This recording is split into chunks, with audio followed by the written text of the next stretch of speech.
आदाब। मैं डॉक्टर शाहिद रज़ा जमाल शाहिद रज़मी आपसे मुखातिब हूँ, associate professor Munger university Munger. आज मैं गुफ्तगू करूँगा 3 साला इंटीग्रेटेड ग्रेजुएशन लेवल के कोर्स के बारे में आपसे कुछ गुफ्तगू करूँगा।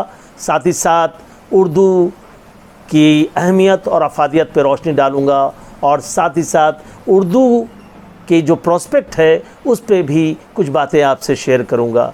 जैसा कि आप जानते हैं, उर्दू सिर्फ़ एक ज़बान नहीं बल्कि तहज़ीब है। ये 2 दिलों का मिलन है और कई तहज़ीबों का संगम है। उर्दू प्रेम का नाम है और सलीक़े से हवाओं में खुशबू घोलने का नाम है। तभी तो किसी शायर ने कहा है, सलीक़े से हवाओं में जो खुशबू घोल सकते हैं, अभी कुछ लोग बाकी हैं जो उर्दू बोल सकते हैं। लिहाजा उर्दू एक ज़बान ही नहीं बल्कि तहज़ीब है और उसे हमें पढ़ना और सीखना हमारे लिए अज़हद ज़रूरी है, क्योंकि उर्दू ज़बान में शीरीनी है, जो लताफ़त है, जो हलावत है, जो इनकिसारी है, जो तदब्बुर है, वो दीगर ज़बानों में कम देखने को मिलती है। और उसकी वजह यह है कि उर्दू ज़बान के अंदर जो साउंड्स हैं, जो फ़ोनेटिक्स के लिहाज से जो हर्फ हैं, वो उसके कई मुतबादिल हैं। मिसाल के तौर पे आप ये देख लें कि जा लफ्ज़ के लिए जीम है, जे है, जाल है, ज़्वाद है, ज़ोए है, अज़े है, ये है यानी उर्दू। और यही वजह है कि उर्दू बोलने वाले दूसरी ज़बानों को भी बेहतर ढंग से अदा करने पर कुदरत रखते हैं। और यही वजह है कि उर्दू की अहमियत व अफादियत आज बरकरार है, खा वो मीडिया हो, चाहे वो प्रिंट मीडिया हो, इलेक्ट्रॉनिक मीडिया हो, फिल्म हो या गीतकार हो या दूसरी शोबे के लोग हों, मार्केटिंग के लोग हैं, वहाँ उसकी अहमियत हमेशा बरकरार रहती है। और यही वजह है कि लता मंगेशकर ने कभी कहा था कि अगर उनसे एक सहाफ़ी ने पूछा नए गुलकारा के लिए क्या संदेश देना चाहेंगी, तो उन्होंने कहा था कि वो रियाज करें और साथ ही साथ उर्दू सीखें, तभी वो अपने फील्ड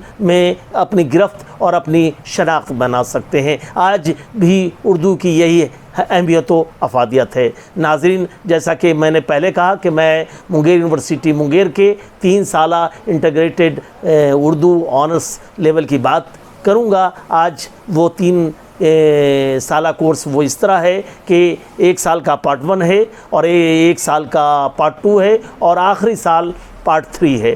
पेपर पार्ट 1 में 2 पर्चे होते हैं, पेपर फर्स्ट और पेपर सेकंड, और पार्ट 2 में भी 2 पर्चे होते हैं, 3rd और 4th, और आखिरी साल तीसरे साल में 5th, 6th, 7th और 8th। और इसके अलावा 100 नंबर का, जिसमें 50 नंबर का MB और 50 नंबर का NRB पढ़ना पड़ता है। और आखिरी साल में, तीसरे साल में MB और NRB की जगह पर वो GS का पेपर होता है 1 साल। तो इस तरह कुल मिलाकर आपको 3 साल में ग्रेजुएशन की डिग्री दी जाती है। और जाहिर है कि आप जब उर्दू पढ़ेंगे तो उर्दू के साथ साथ दीगर ज़बानों पे भी कुदरत रखने में कामिल होंगे। और यही वजह है कि यूँ तो कहा जाता है कि उर्दू एक तुर्की ज़बान है जिसके मतलब लश्कर, फ़ौज और कैम्प के है, लेकिन उर्दू